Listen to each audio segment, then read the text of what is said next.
আসসালামু আলাইকুম ভাই। যারা নতুন প্রবাসে যাওয়ার লাগছেন, নতুন যারা যান নাই, পুরনো যারা যান নাই, নতুন যারা যাইতেছেন তাদের বলতেছি, ভাই আপনারা যারা এই প্রবাসে যান, বিশেষ করে আপনার কাছে একটাই অনুরোধ,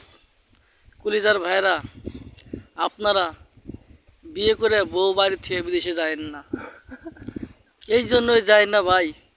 আপনাদের টাকা পয়সা ঠিকই তারা খাবে দাবে ঘুরবে ফিরবে, আপনার টাকায় দেই আর একজনের সাথে দেখা করবার যাবে, আপনার টাকায় দেই আর একজনের সাথে হোটেলে যাবে সার অভাব পূরণ করতে। এই জন্যই আপনাদের কাছে একটাই রিকোয়েস্ট, দেখেন না আমার কলজের ভাইরা, আপনারা বিদেশ থেকে আইসে দখল বিয়ে করেন, কিন্তু বাড়িতে বউ থুয়ে বিদেশে যায় না, তালি তার মান